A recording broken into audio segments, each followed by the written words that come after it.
बिस्मिल्लाहिर्रहमानिर्रहीम मुस्तफ़ा जान रहमत सलाम अस्सलाम वालेकुम। आज हमने डिस्कस करना है माइक्रोबायोलॉजी का चैप्टर नंबर 5 फंजाई के बारे में। फंजाई बेसिकली ऐसे ऑर्गेनिजम्स होते हैं जो यूनिसेलुलर भी हो सकते हैं और ये मल्टीसेलुलर भी हो सकते हैं। अब यूनिसेलुलर और मल्टीसेलुलर से क्या मुराद है? यूनि का मतलब होता है one and cellular mean cell, यानी कि ऐसे ऑर्गेनिजम्स जिनकी बॉडी सिर्फ एक सेल के ऊपर मुश्तमिल होती है उन्हें यूनिसेलुलर कहा जाता है। जबकि मल्टी का मतलब होता है many and cellular mean cell, यानी ऐसे ऑर्गेनिज्म जिनकी बॉडी बहुत सारे सेल्स के ऊपर मुश्तमिल होती है उन्हें मल्टी सेलुलर कहा जाता है। तो फंजाई बेसिकली ऐसे माइक्रो ऑर्गेनिज्म होते हैं जो या तो यूनिसेलुलर होते हैं या मल्टी सेलुलर होते हैं। इसके अलावा चाहे ये यूनिसेलर है चाहे ये मल्टी सेलर है, इनका सेल कौन सी टाइप का होगा? यूकैरियोटिक होगा। अब यूकैरियोटिक सेल्स कौन से होते हैं? ऐसे सेल जिनके अंदर मेम्ब्रेन बाउंड ऑर्गेनेलिस और मेम्ब्रेन बाउंड न्यूक्लियस मौजूद होता है, यानी ऐसी ऑर्गेनेलिस जिनके आसपास मेम्ब्रेन मौजूद होती है और ऐसा न्यूक्लियस जिसके आसपास न्यूक्लियस मेम्ब्रेन मौजूद होती है उसे कहते हैं यूकैरियोटिक सेल। ठीक है। तो फंजाई बेसिकली ऐसे सेल्स के ऊपर मुश्तमिल होती हैं जो या तो यूनिसेलुलर यूकैरियोट्स होंगे या वो मल्टी सेलुलर यूकैरियोट्स होंगे। यानी अगर तो यूनिसेलुलर होंगे तो इसका मतलब है उनकी बॉडी सिर्फ एक सेल पे मुश्तमिल होगी, लेकिन उनके अंदर तमाम ऑर्गेनेलिस मेम्ब्रेन बाउंड और मेम्ब्रेन बाउंड न्यूक्लियस मौजूद होगा।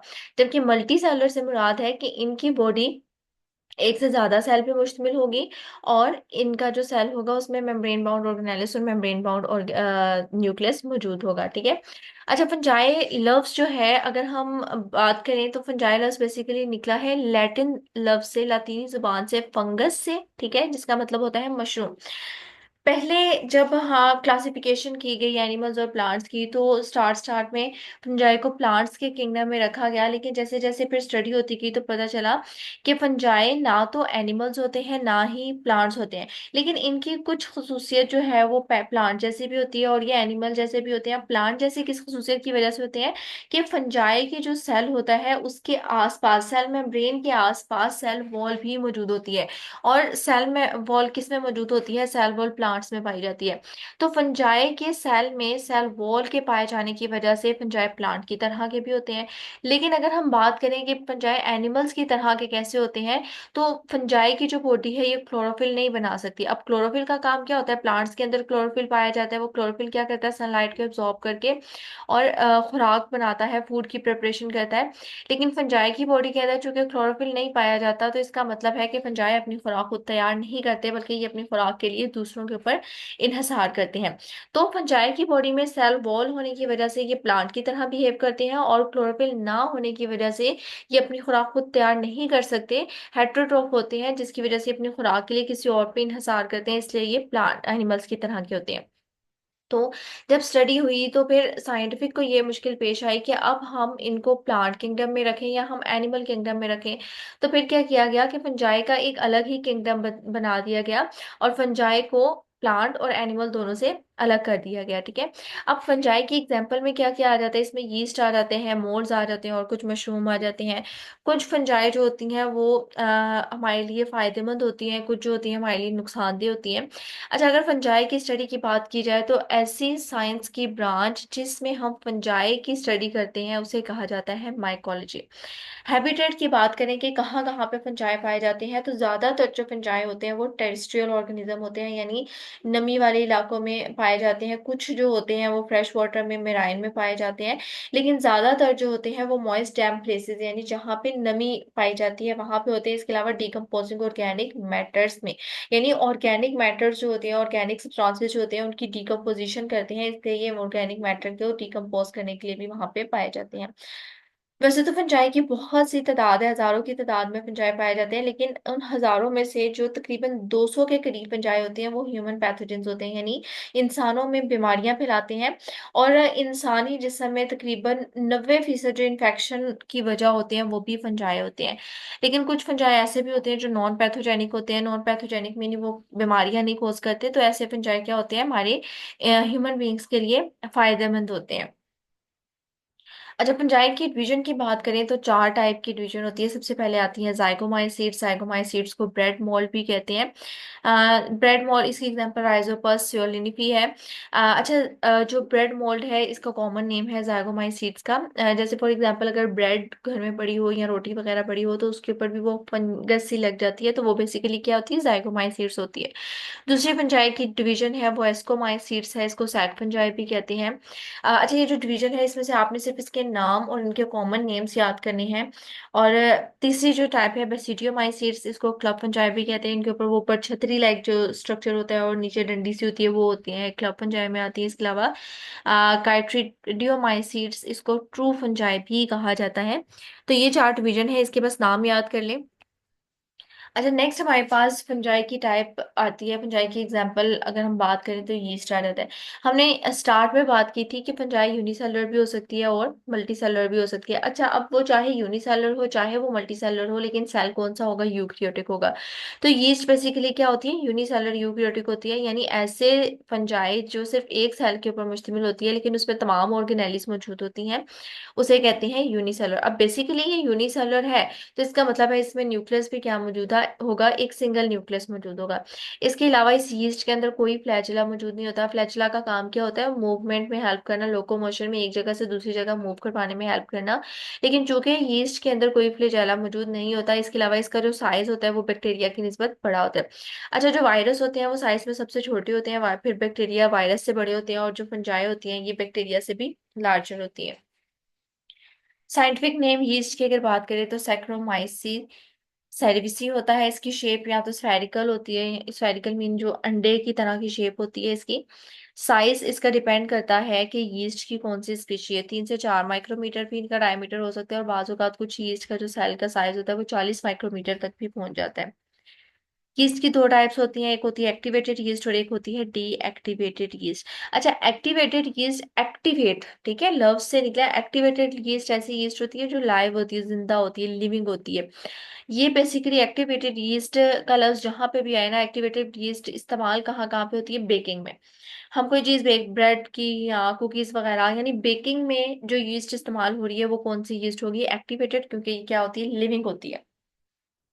जबकि डीएक्टिवेटेड यीस्ट क्या होती है, नॉन लिविंग, डेड यीस्ट जो होती है। ये ज्यादातर यानी ये फर्मेंटेशन वगैरह में तो इस्तेमाल नहीं होती, बेकिंग वगैरह में तो इस्तेमाल नहीं होती, लेकिन ये जो डीएक्टिवेटेड यीस्ट होती है उसमें कुछ न्यूट्रिशंस मौजूद होते हैं, न्यूट्रिएंट्स मौजूद होते हैं, तो ये न्यूट्रिशनल सप्लीमेंट के तौर पे इस्तेमाल होती है। अब यीस्ट की इंपॉर्टेंस क्या है, सबसे पहले तो यीस्ट की इंपॉर्टेंस आती है फर्मेंटेशन में। अच्छा, फर्मेंटेशन क्या होती है, फर्मेंटेशन एक ऐसा प्रोसेस होता है जिसमें हम कार्बोहाइड्रेट को कन्वर्ट करते हैं अल्कोहल में और कार्बन डाइऑक्साइड में। ठीक है, किसकी मदद से, यीस्ट की मदद से। हम क्या करते हैं, जैसे फॉर एग्जांपल इसकी सिंपल सी आप एग्जांपल ले लें, ब्रेड वगैरह बनाने के लिए। ब्रेड बनाने के लिए हम क्या करते हैं, हम वो आटा सा या जो भी मैदा सा लेते हैं, उसके अंदर हम शुगर डालते हैं, यीस्ट डालते हैं, और फिर पानी डाल के वो एक उसकी डो सी बना लेते हैं। डो बनने पे जो हमने वो आटा गूंदा होता है उसको हम थोड़ी देर के लिए सेट होने के लिए रख देते हैं, तो आप महसूस करोगे कि वो फूल जाती है। वो फूलती किस वजह से है, कि बेसिकली उसके अंदर हो जाती है फर्मेंटेशन। फर्मेंटेशन के नतीजे में एक तो वो क्या हो गई है, उसने वो डो को फैला दिया, और दूसरा उसमें कार्बन डाइऑक्साइड प्रोड्यूस होगी। ये होती है बेसिकली फर्मेंटेशन। तो फर्मेंटेशन में बेसिकली क्या होता है कि कार्बोहाइड्रेट्स को कार्बन डाइऑक्साइड और अल्कोहल में कन्वर्ट किया जाता है यीस्ट की मदद से, और लो ऑक्सीजन कंडीशन, यानी इसमें हम ऑक्सीजन ज्यादा प्रोवाइड नहीं करते, एनारोबिक एनवायरनमेंट प्रोवाइड करते हैं। इस प्रोसेस को कहते हैं फर्मेंटेशन।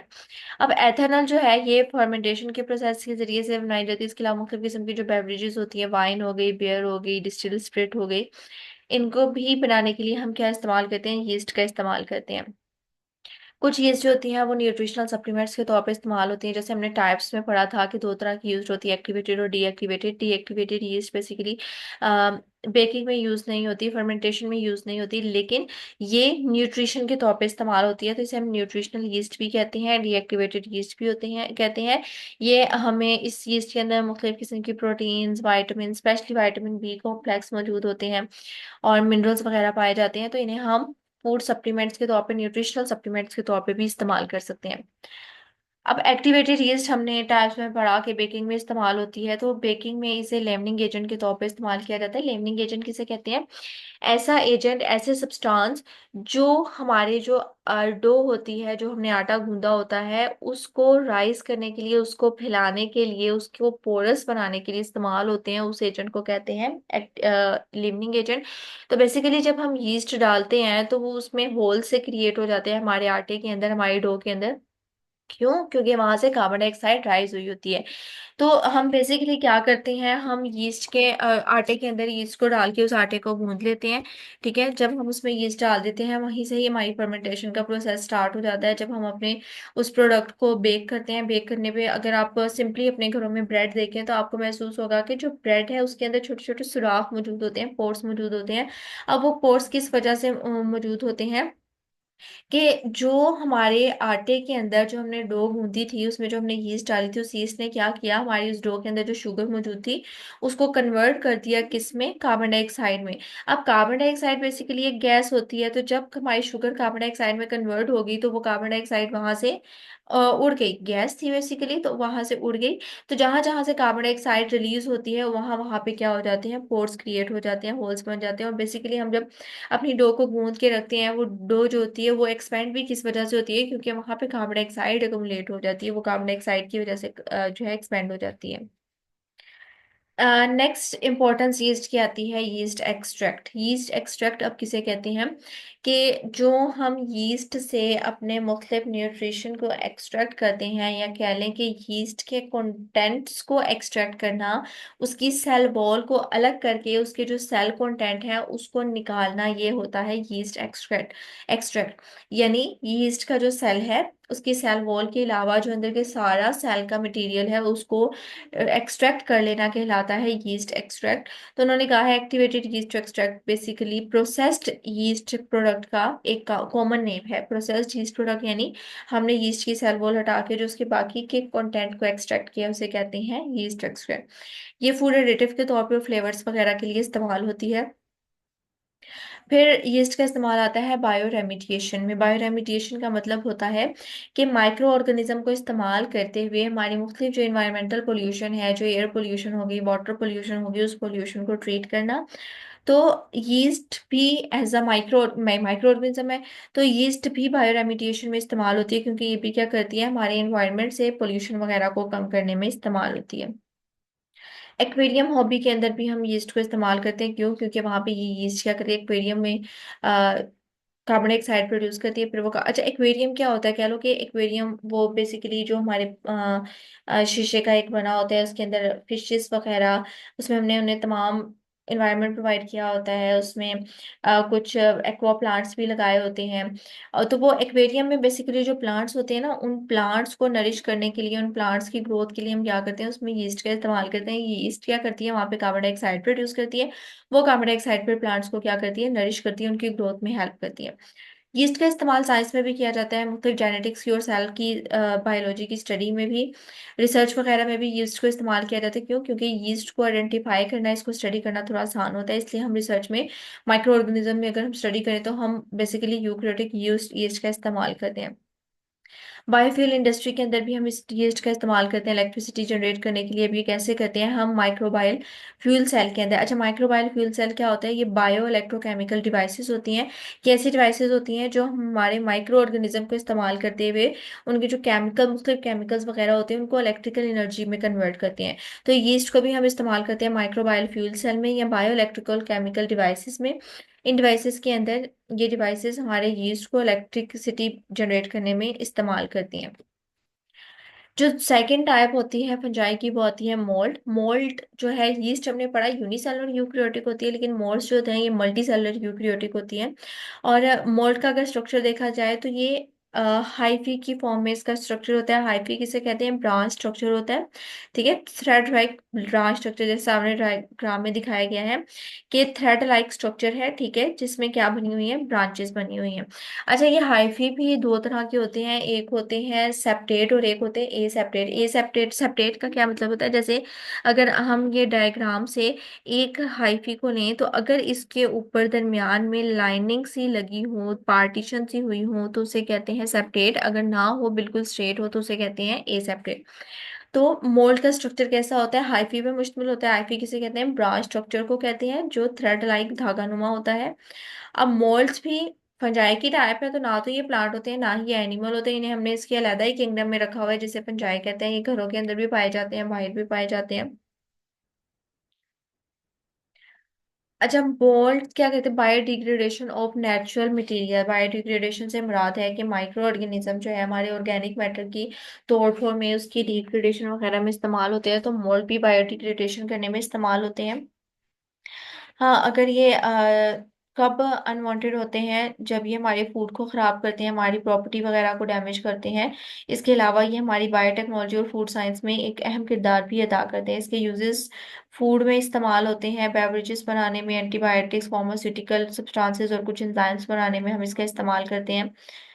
मोल्ड के कुछ हेल्थ इफेक्ट होते हैं। कह लो कि हम कह सकते हैं कि यीस्ट हमारे लिए फायदेमंद होती है, मोल्ड थोड़ी हमारे लिए पॉइजनस साइड पे, बीमारियां फैलाने वाली साइड पे जाती है। हेल्थ इफेक्ट में मोल्ड मुख्तलिफ किस्म की बीमारियां फैलाती है, एनिमल्स में भी, प्लांट्स में भी।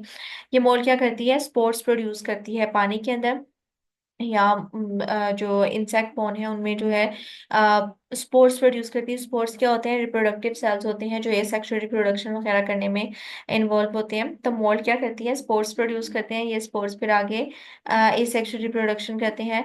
माइक्रोटॉक्सिन ऐसे सब्सटेंस होते हैं जो मोल्ड प्रोड्यूस करते हैं। मोल्ड्स कुछ सब्सटेंसेस प्रोड्यूस करते हैं, कुछ एजेंट रिलीज करते हैं जो टॉक्सिक होते हैं, जहरीले होते हैं, उन्हें माइक्रोटॉक्सिन कहते हैं। तो स्पोर्स और जो माइक्रोटॉक्सिन होते हैं, इन दोनों का हमारी सेहत के ऊपर, इंसानी सेहत के ऊपर जो है वो एक नेगेटिव इफेक्ट होता है।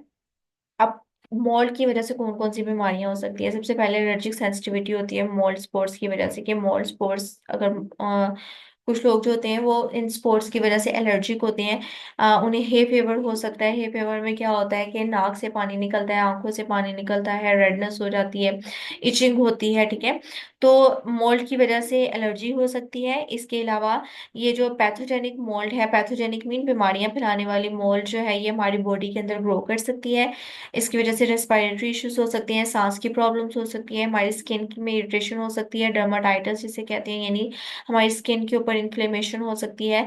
एस्थमा ट्रिगर्स, यानी ऐसे लोग जिन्हें एस्थमा होता है तो उनकी बॉडी में अगर ये स्पोर्स एक्सपोजर हो जाता है इन स्पोर्स का, मोल्ड स्पोर्स का, तो उसकी वजह से वो उनको एस्थमा के अटैक्स आने का खतरा होता है।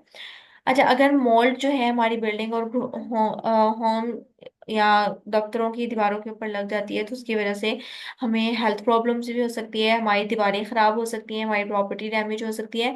अब हम इस मोल्ड को रिड्यूस कैसे कर सकते हैं? अगर तो हम उन इलाकों में मॉइस्चर लेवल को कम कर दें, तो मॉइस्चर लेवल कम करने की वजह से हमारी बिल्डिंग्स के अंदर मोल्ड का जो इशू है वो भी कम हो सकता है। क्यों? क्योंकि मोल्ड ग्रो कहाँ पे करते हैं? हमने पहले भी पढ़ा कि टेरेस्ट्रियल इलाकों में या डैम्प प्लेसेस जहाँ पे मॉइस्चर ज्यादा होता है वहां पे मोल्ड और फंजाई ग्रो करती है।